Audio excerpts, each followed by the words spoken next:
Welcome, welcome Amal, and salute to everyone. If you are watching this, guess what? You are Food for Mzansi's first 62 citizen journalist in South Africa, and the crowd goes wild. Welcome everyone to the first session of the Sinelizwi Citizen Journalism Program. I'm your host and Games Master Duncan Masiwa.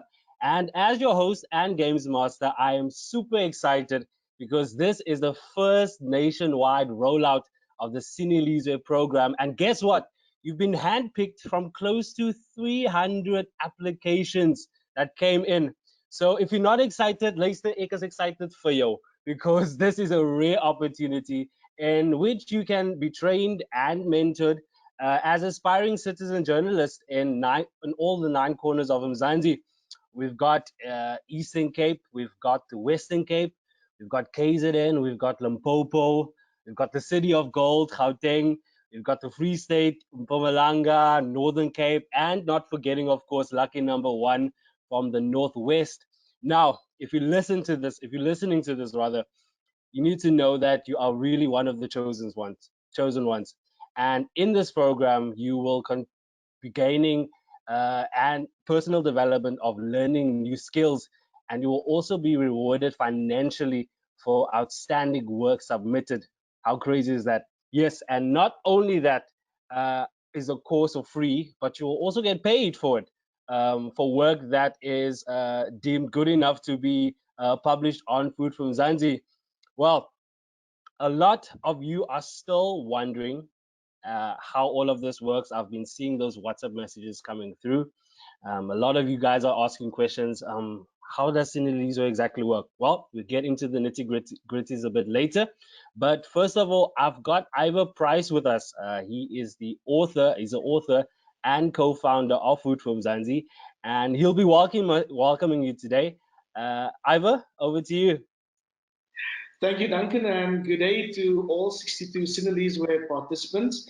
We are so honored. It hasn't been easy to make the final decisions about who will join our program, but Duncan, I am convinced that we made the right choice. 62 candidates from all over the country, so representative, Duncan, ranging from unemployed candidates to unemployed graduates. We've got people with master's degrees on the program. We've even got a couple of high school learners, community workers, you name it, from all ages, joining Food for Mzansi's Sinelizwi program. So on behalf of Africa's best digital news startup, I just want to say welcome. We feel so honored to have you join our family here at foodformzansi.co.za. If you haven't checked out our website, maybe now's the ideal time to hop on over to foodformzansi.co.za to see what we're about. We're about saluting the unsung heroes of agriculture, and we do that through heart-centered journalism. What does that mean? It means that we are passionate about this country. We love South Africa. We love what we do. We love the difference we are being able to make in all corners of South Africa. And we tell the stories of people who have often been forgotten in the agricultural sector, the people who feed us on a daily basis, who clothe us. Even the drinks we enjoy started in the ground somewhere, and we salute those people at Food for Mzansi. As I said, we are passionate about agriculture, we're passionate about farming, and we're passionate to show ordinary South Africans that they're part of the agricultural value chain. Most people don't realize that. They just think the food comes from their closest grocery store, when in fact a long chain of hands moved until it ended up as a drink in your hand or food on your plate. This is an opportunity, Sinelizwi, to document untold stories. All of you represent communities which are in many ways forgotten, communities whose stories are not being represented, being told by the mainstream media out there. It's got to be really big before you see it on television or even in some of the newspapers. But we are entrusting you to tell these stories from your local communities. That's a big responsibility you're having, but enjoy the journey. It's not going to be easy. The deadlines are going to be insanely tough, but we have no doubt that you can do it. Duncan, back to you.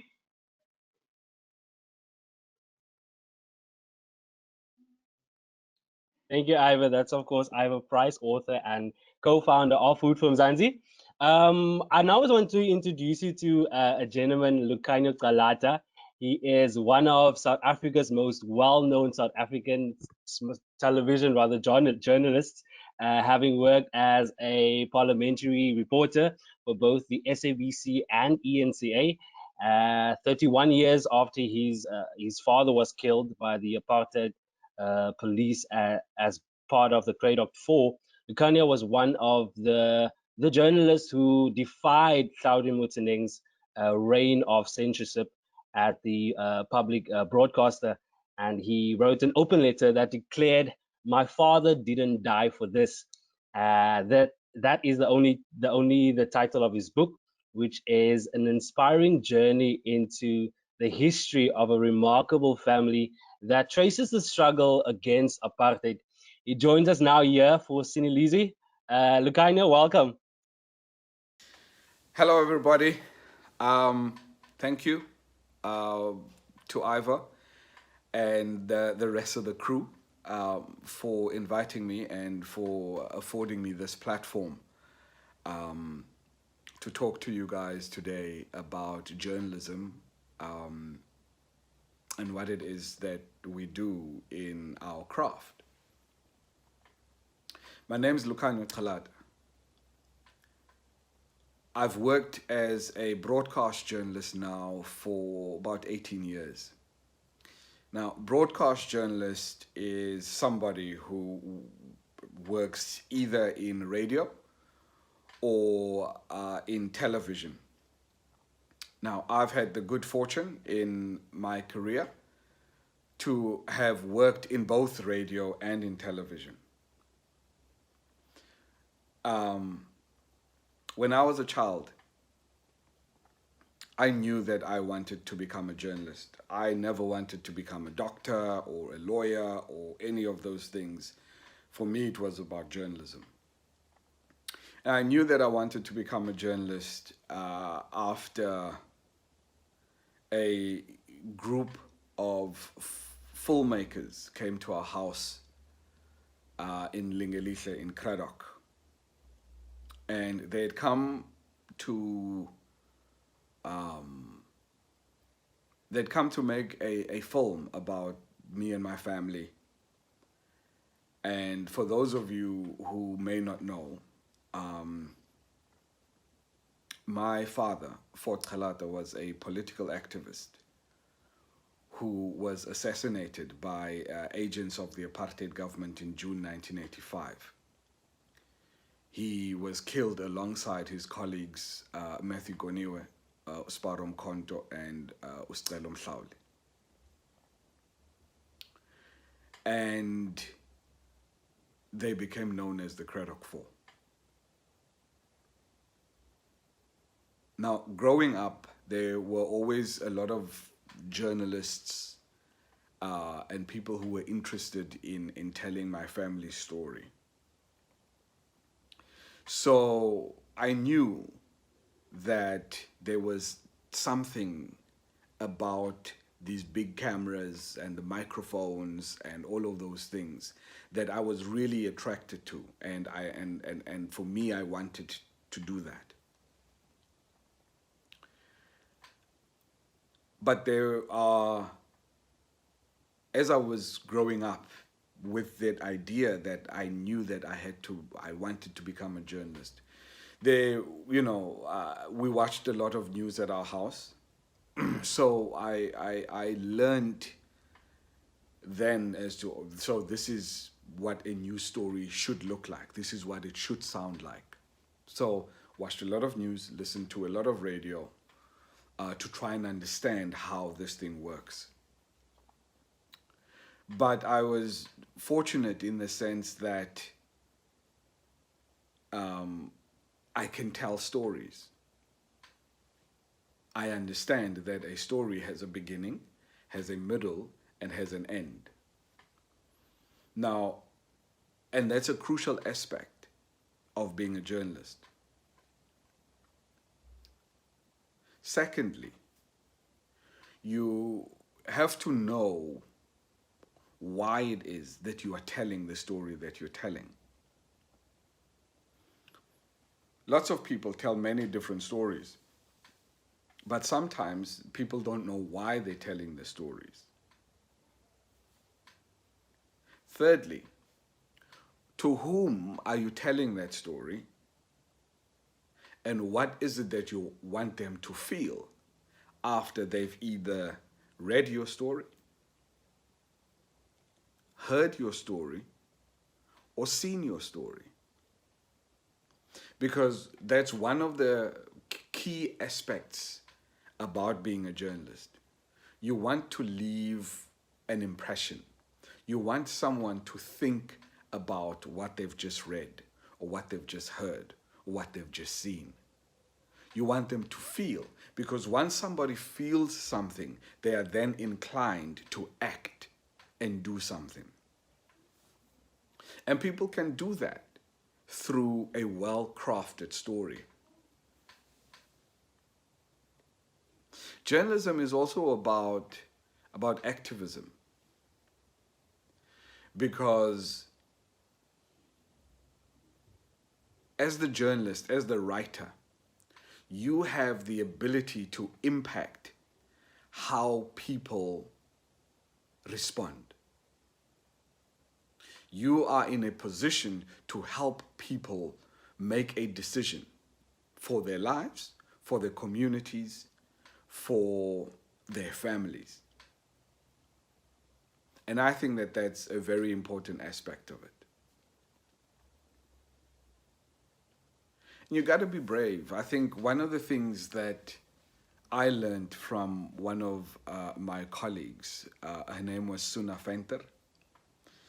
She unfortunately passed away in 2017, I think.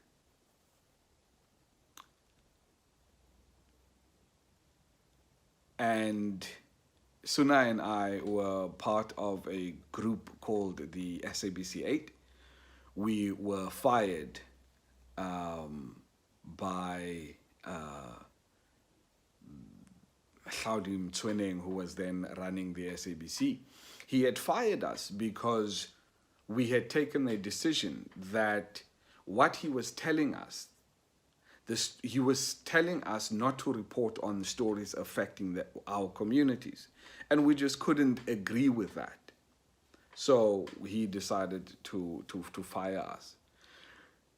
But the amazing thing about Suna, and what I learned from her at the time, was that you have to be brave. To be a journalist, you have to be brave. You have to take decisions sometimes that may land you in trouble. But it's when you are confronted with those difficulties when you actually get to tell the real stories. Stories about our people. Under apartheid, stories about townships all across this country of ours were never told, simply because the apartheid government used to ban journalists from coming into townships and telling our stories. So we have hundreds and thousands and years and years and years of stories that exists in our townships that that have never been told. And I'm excited at this opportunity because it means that there are new, young, fresh storytellers who see the world differently, who will be able to bring us those stories that we haven't heard yet. Stories that must be heard. We haven't heard them yet, because those stories are waiting to be told by you guys. And I look forward to either reading those stories, either hearing them on the radio, or seeing them on TV. Because those stories will help enrich not just me as a journalist, but I believe that those stories will help enrich our communities, They will help enrich our profession of journalism, because our profession can only get better the more and more voices we have that tells these different stories. And that's what we need. Because for years, there were stories that were untold in our country. And now is the time. Now is the time for those stories to come out into the light, and for those young men and women, old men and women, for them to be celebrated, because every story is important and every story must be told. And I sure look forward to meeting some of you guys in the trenches, where we continue to draft or write the first draft of our country's history. So good luck to you guys, and I hope that we can all connect face to face very soon. Thank you very much. Thank you, Lukhanyo. He is an author and a parliamentary reporter. Next up is Ivor Price's partner in crime, the co-father of Food For Mzansi and an author, Kobus Louwrens. He's here to tell you more about how Sinelizwi works and more of the nitty-gritties. Kobus? Hi guys, it's great to be here. I'm glad to welcome you all to Sinelizwi. You made it through all our stages of selection, so you can be very proud. Of course, this is only the first step. I hope to still be talking to 62 of you towards the end of the program, and maybe 6 of you will, of course, at the end of the program, be winning a significant prize. So it's worth it sticking to it, not only for the training, but also for the reward that happens at the end. What I want to talk to you about today is citizen journalism. I've been privileged to work as a journalist in South Africa for about 20 years now, and it really is a privilege to be able to tell stories and to tell sometimes the stories of people who wouldn't have their stories told otherwise. And that is, of course, what your role is going to be. What we're going to teach you to do is to help tell the stories from your communities that wouldn't make the media and get nationwide or international exposure otherwise. So I want to start with what is a citizen journalist. Citizen journalism is making sure that people know what is happening in their community and how they can take constructive action. That is, in essence, the role of a citizen journalist, and that's what we're going to be helping and enabling you to do during the coming months. South Africa needs citizen journalists for a variety of reasons, and a main one is that our media is under financial pressure. Even when the media was a rich institution, we couldn't even cover all the small nitty-gritty stories from our entire big country. So what Food For Mzansi is doing through Sinelizwi is to help spread that network to try and get closer to the ground, and by enabling guys like you to tell their own stories and the stories of the communities that they come from. It's also our role to help get the word out on important stories, the big things that are happening in maybe the little places that don't make the SABC news, or whatever the mainstream sources and platforms are. And the important thing that we try to do is we want to teach you how to fill that information gap in a responsible way. How do you, in a responsible way, how do you act as a citizen journalist, ensuring that the information that you share with the country and the world is true and to the best of your knowledge and is balanced and is not, doesn't sort of devolve to the level of gossip.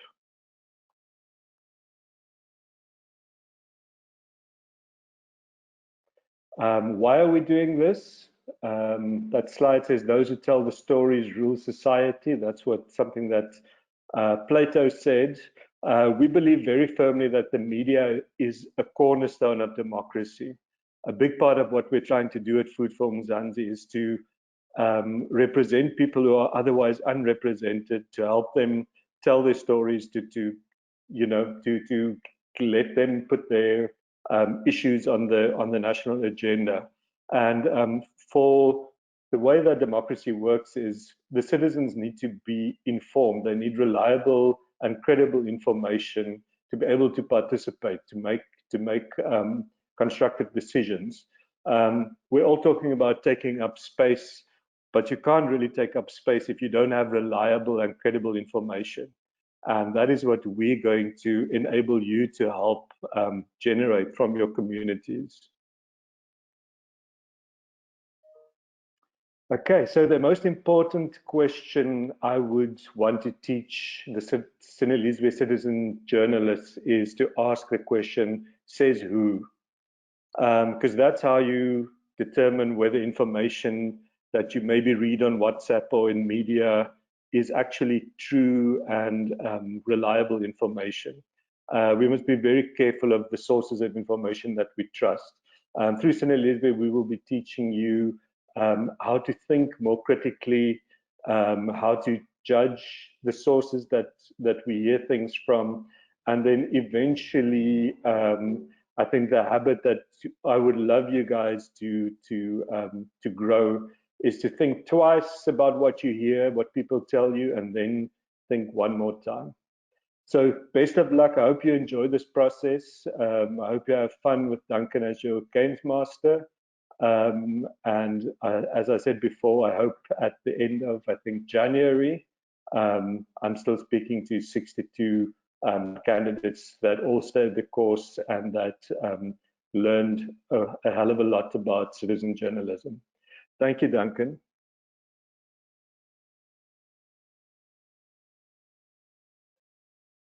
You can't take up space without reliable, trustworthy information. I like that. I like that, Kobus. Some powerful stuff there from him. Kobus is, of course, an author and the co-founder of Food For Mzansi. Right, guys and girls, uncles and aunties, I hope you are fired up and ready to get going after all that has been said. But before you sprint away, let's go over the rules of engagement and the golden rules for WhatsApp.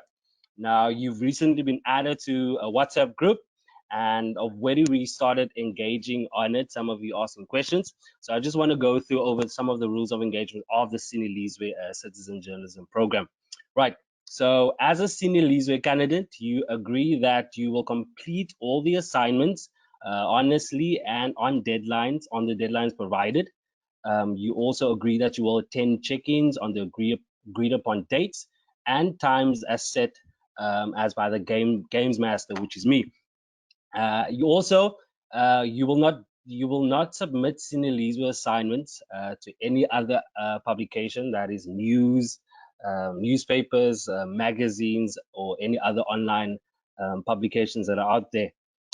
You will not abuse Sinelizwi communication channels, which is in this case WhatsApp, by posting content that can be in any way offensive, disrespectful, harmful, racist, sexist, homophobic, or inflammatory. Okay. And then also, if you're under the age of 18, we have a few, and I'm really excited to be working with them as well. So if you're under the age of 18, you will submit your assignments under the supervision rather, of your parents or your legal guardian. And very important, I think, is that as a Sinelizwi participant, you understand that you are not employed by Food For Mzansi, and you also do not necessarily represent Food For Mzansi as a brand, but you are participating in the Sinelizwi program as a candidate. Okay, and then also Food For Mzansi holds all the rights to the all work that is submitted by you guys. That means again, you're not allowed to submit or submit your work to other publications. it belongs to Food For Mzansi. Okay, let's go over to the rules of WhatsApp. Now, it's very important. We all know how WhatsApp groups work rather. Um, a lot of people they tend to send you messages in the wee early hours of the morning, so we don't want that with the Sinelizwi group. Okay, so don't share irrelevant messages or other topics. Do not spam the group. Post when you are posting a message. If there's a question that you want to ask, if you're unsure about anything and you want to write that in the WhatsApp group, make sure that you write that in a single chunk of text and not post it in different sentences. Okay, so we want to keep it all together.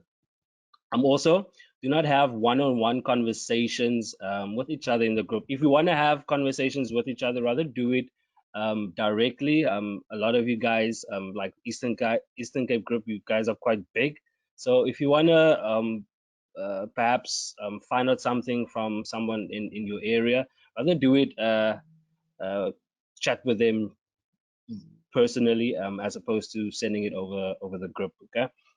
Another thing is, do not post in the group between 5 in the afternoon and 7 in the morning. Okay. You also learn that we will have a dedicated hour, Sinelizwi hour. We call it the Sinelizwi hour, which will be from 1 o'clock to 2 o'clock. So every day, I will be answering all your questions within that space of time. So if you have questions or you want to share things, say it with me, before 1 o'clock, or share it with me after 2 o'clock. So then if you share it after 2 o'clock, I will then address it the following day. But if you send it before 1 o'clock, I'll try my best to answer it in that day, in that given day.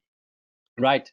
The group is not a political platform, so no arguing, no heated opinions, no fear mongering, no hyped up drama. Food For Mzansi, we like you. You'll know that our team we love drama, but please not on WhatsApp, guys. Okay, and no fake news. Kobus just said it. Yeah, we don't do fake news. Right. Never ever is this group to air grievances. We are not here to fight each other. We're here to love each other, learn from one another, and grow each other. Okay, so no grievances on the group. Also, you won't be allowed to add people to the WhatsApp group. And when the group has served its purpose, rather, delete it. But we'll get to that once the program has been finalized. Right.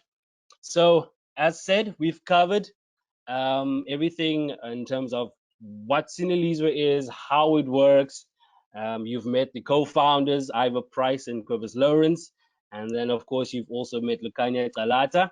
But there is someone you have not been introduced to. Here to give you her top tips for success is Food For Mzansi's no-nonsense editor, Noemdoe. Dawn, the stage is yours. Thanks so much, Duncan. I'm so happy to be here, and I'm so happy to say hello to our 62 citizen journalists. I'm really excited about this journey that they're going to be on, and I'm just happy to welcome them. And I know that I'm a no-nonsense editor, but yeah, I'm also happy to help you where I can and be on this journey with you. So how to be successful on this program and just as a journalist, you have to find out what you are passionate about. It's important to ask yourself early on what your passion is. I think everyone submitted their applications and they had to list some of the topics that they'd like to write about. And if this is your passion, then stick to it. And if you see that this is going to change over time as you evolve as a writer and as a citizen journalist, then that's also okay. But it's important to find out early on what makes you tick. And once you have that, then you have a bit of a winning recipe already to start with. So I think that's the most important question that you need to ask yourself when you start out on this program and when you get started on the stories that you'd like to write about and cover throughout these sessions and the activities that's coming up. The next point is also to be accurate, fair, and objective. And what this means is that writing stories using neutral language and avoiding characterizing people or institutions either positively or negatively. You need to be sure that the information is accurate and that you are fair and objective. And that means that the stories that you're covering about your communities, there's usually, people always say there's two sides to a story, and often there's more. So be sure that you get every side of the story, and you get the different viewpoints across, and that you should be roughly equal in terms of writing up the story and what you want to share in the messages that you're bringing across. So be sure of that. You need to be accurate, fair, and objective at all times when you're reporting, when you're speaking to people in the communities, and when you're busy with your activities week by week. And then another important point is to honor the holiness of deadlines. Let me say that again. Honor the holiness of your deadlines. Please, please do that. Because meeting your deadlines is vital. And if you miss one, you're putting yourself in a very difficult position with your editor. And I know that I don't take any nonsense, but your games master is just as tough. So please be sure to stick to your deadlines, honor them. And if you don't, it shows that you're not reliable, and that's not what you want to showcase in terms of your commitment and being part of this program. So please do stick to that and stick to your deadlines, and communicate as well. If you're going to be missing a deadline, or if you see that you're going to be submitting something later than expected, then communicate. That's the best thing that you can also do, to let your editor know that, hey, I know this is what you're expecting at this time, but unfortunately something came up, or I'm submitting an hour later, then that's also okay. But please don't miss it, and don't not say anything to your editor. So yeah, that's another important point that I'd like to share with you. The other important point is to create change through your work. I'm sure you will discover throughout this program that the stories you write and the messages that you share on this platform is very, very powerful. And that should never be underestimated or overlooked at any point when you go through this program. And that you can use your work that you do with the Sinelizwi project and Food for Mzansi to create change in your community. Don't ever underestimate that. And I think for me, it's amazing to hear the stories of the people that we write about at Food for Mzansi and see the change that happens within their personal lives, but also in their communities. And I'm sure Duncan, your games master, will also tell you about that in your interactions with him. There is power in the stories that we tell, and that you should be able to create that change just by reporting on what you're passionate about and sticking to your deadlines and being fair and accurate and objective. With all of those in mind, you will be amazing, and we trust that you will enjoy this program and these sessions, and that you'll be great. And whatever happens, take up as much as you can and have fun. That's the most important thing. Enjoy it and make the most of it. That's from my side. That's it for now, and I hope to engage with you on many more occasions. Have a good one. Back to you, Duncan.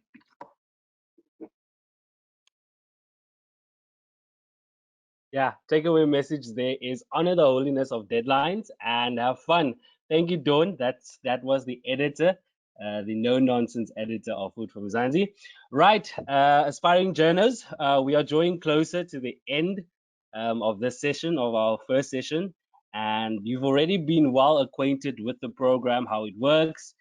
You know that as your games master, I'll be in daily contact with you via WhatsApp. But what I'll also be doing is keeping score of your progress and your journal points achieved. Okay, so as journals, you will be advancing through 6 levels by submitting monthly assignments, and you get marks for simply just submitting or completing a level, right? So at the end of the program, there will be an overall winner, and 3 runner-ups will be chosen based on points achieved. Okay, so but simply submitting assignments is not the only way you get points. There's also other ways that you can get points. Some of that is, like I said, completing a level. And then there's also what I call the Games Master bonus points. So if I am really chuffed with what you've submitted or your engagement or an assignment that you've done, and I'm really, really, really impressed, then you'll be getting 50 bonus points, 40 bonus points rather. And then also another way to earn points is by on-time submission rather. You just heard Dawn saying that it's important to honor the holiness of deadlines. So for on-time submission, you will be getting 10 points. Then simply for submitting work, you'll get 5 points simply for just submitting it. Then active participation, that's now asking questions in the WhatsApp group, engaging in the group, work-related stuff, of course, you'll get 5 points, you know. And then weekly class attendance. So then every week there'll be a class, a scheduled session, and for simply just attending it, you'll be awarded 5 points, which will be added to your scoreboard. Okay. So then another way you can earn points is for your consistency in work. So if we see that you are constantly submitting work of a high caliber and you are setting the trend and you are keeping there, or you're improving as the week goes on, then I'll throw in a 10 points there for you. Okay. So, but also there'll be quizzes as well. We'll be doing quizzes every week based on tips that has been shared by Dawn and myself, and we'll be quizzing you guys on that. So if you based on the points that you score there, that will also be then added to your scoreboard. Then, of course, the big thing, breaking news. If you manage to submit a breaking news story to Food For Mzansi and it is published, you'll get 35 points. But on top of that, I'll also throw in a 40 points as the Games Master bonus points. So it's really, guys, it's really amazing. And it's just another way for us to encourage participation and make sure that you guys are really, really actively engaging in the Sinelizwi program. Right. So we've gone through how it works, the Sinelizwi program, how the game systems work. But before you go, make sure that as soon as this session ends, okay, that you visit all Food For Mzansi social media pages, like and follow. There's Facebook, there's Instagram, there's Twitter, right? But guess what? For 5 marks, if you go to social media right after the session, okay, you go to Facebook, you go to Instagram, you go to Twitter, and you like our pages, I'll give you 5 marks. And if you share the article that is currently the latest article posted on our social media, if you go and share that article, I'll throw in another 5 points for you. So already you have 10 marks on the scoreboard, and your 5 marks for just attending this session. Okay, so make sure you do that. Again, like I said, as Kobus have said, as Ivor has said, it really is, the Sinelizwi program really is a rare opportunity for you guys. 62 handpicked candidates from all 9 provinces of South Africa, and it's really a rare opportunity. Of course, the program is supported by Google News Initiative. So, assis somasuni, okay? This is a rechte ding. Right, beloved, from me, Duncan Masiwa, and the rest of the team, Food For Mzansi team, best of luck, and see you at our next session. Ciao.